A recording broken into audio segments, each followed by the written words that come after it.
Terror module के Saharanpur connection की जांच भी तेज हो गई है। सहारनपुर में ड्रोन एक्सपर्ट बनाने की भी तैयारी थी। डॉक्टर आदिल परवेज को शाहीन ने जिम्मेदारी दी थी ड्रोन बनाने की। सहारनपुर में भर्ती, ट्रेनिंग और कमांड सेंटर भी बनाना चाहती थी शाहीन, और शाहीन ऐसा लग रहा था लीड कर रही है। शाहीन के भाई डॉक्टर परवेज ने सहारनपुर में प्राइवेट प्रैक्टिस भी की थी ड्रोन को लेकर।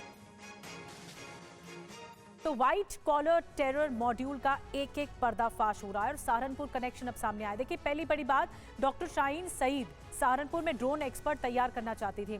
दूसरी बात, श्रीनगर से अरेस्ट जसीर वानी जो कि है ड्रोन मॉडिफिकेशन का मास्टरमाइंड बताया जा रहा है, और सहारनपुर से अरेस्ट डॉक्टर आदिल परवेज को ये जिम्मेदारी दी गई थी कि ड्रोन बनाइए। आदिल सहारनपुर के लो प्रोफाइल इलाके के फ्लैट में रहता था। आदिल जहां रहता था वहां स्टूडेंट्स रहते थे, छात्र रहते थे, सामने मस्जिद भी थी। वोल्फ ग्रुप सहारनपुर में रिक्रूटमेंट या फिर ट्रेनिंग कमांड सेंटर बनाना चाहता था। अब तक की बरामद गाड़ियों में से आधा दर्जन सहारनपुर में भी रजिस्टर्ड पाई गई हैं। लखनऊ में डॉक्टर परवेज के घर से जो ऑल्टो मिली वो भी सहारनपुर में रजिस्टर्ड पाई गए। यूपी एटीएस सहारनपुर आरटीओ में इन सभी गाड़ियों की डिटेल्स खंगाल रही है। डॉक्टर शाहीन के भाई परवेज ने सहारनपुर में प्राइवेट प्रैक्टिस भी की थी। अभिजीत से और ज्यादा जानकारी लेते हैं। अभिजीत, शाहीन का भाई जो परवेज बताया जा रहा है, जिसको लेकर एक खुलासा हुआ है कि ड्रोन एक्सपर्ट बनाना चाहते थे, बाकायदा रिक्रूटमेंट तक हो रहे थे, इसके बारे में क्या जानकारी मिल पाई?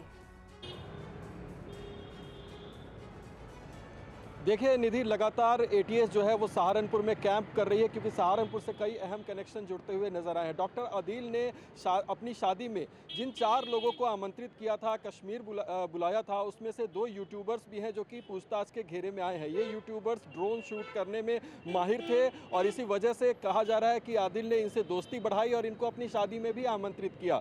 और इसके अलावा अगर बात करें तो स्टूडेंट इलाके में रहने के पीछे मकसद ये था कि दीनी तालीम के लिए बहुत सारे स्टूडेंट देवबंद के इलाके में जो पढ़ाई करते हैं वो आकर सहारनपुर के उसी क्षेत्र में रहते हैं जहां पर आदिल ने ये कमरा लिया था। वहां पर वो युवाओं से संपर्क करना चाहता था और उनको रेडिकलाइज करके अपने ग्रुप में जोड़ना चाहता था। उनको वहीं पर ट्रेनिंग दी जाती, उसके बाद रिक्रूटमेंट, और फिर वहां से एक बाकायदा कमांड सेंटर एस्टेब्लिश करके शाहीन चाहती थी कि वहीं से सारे काम देखे जाए, क्योंकि वहां से हरियाणा, पंजाब और उत्तराखंड तमाम इन राज्यों के लिए अप्रोच है और वेस्टर्न यूपी का ये जगह उनको काफ़ी स्ट्रैटेजिक लग रहा था। यही कारण है कि सहारनपुर एक मुख्य केंद्र के रूप में सामने आ रहा है। आदिल की गिरफ्तारी के बाद परत दर परत नई चीज़ें सामने आ रही हैं, जिससे उसकी मंशा जो है वो बेहद खतरनाक मालूम पड़ती है। शाहीन और परवेज़ का पहले से सहारनपुर कनेक्शन रहा है, क्योंकि परवेज़ ने प्राइवेट प्रैक्टिस जो की थी वो सहारनपुर में की थी। गाड़ियाँ, शाहीन और परवेज़ दोनों की गाड़ियाँ जो थी वो सहारनपुर रजिस्टर्ड थी। उसके अलावा जो 4 अन्य गाड़ियाँ बरामद की गई हैं इस पूरे मामले में, वो भी सहारनपुर आरटीओ रजिस्टर्ड थी। बाद में उनमें एनओसी, कुछ के लिए एनओसी अप्लाई किया गया था, एनओसी मिल भी गया था, और कुछ के लिए एनओसी अभी अंडर प्रोसेस था। तो यही वजह है एक एक रात से बेपर्दा होता चला जा रहा है दिल्ली ब्लास्ट के बाद। अभिजीत, आप बने रहिए हमारे साथ, बहुत महत्वपूर्ण जानकारी दे रहे थे।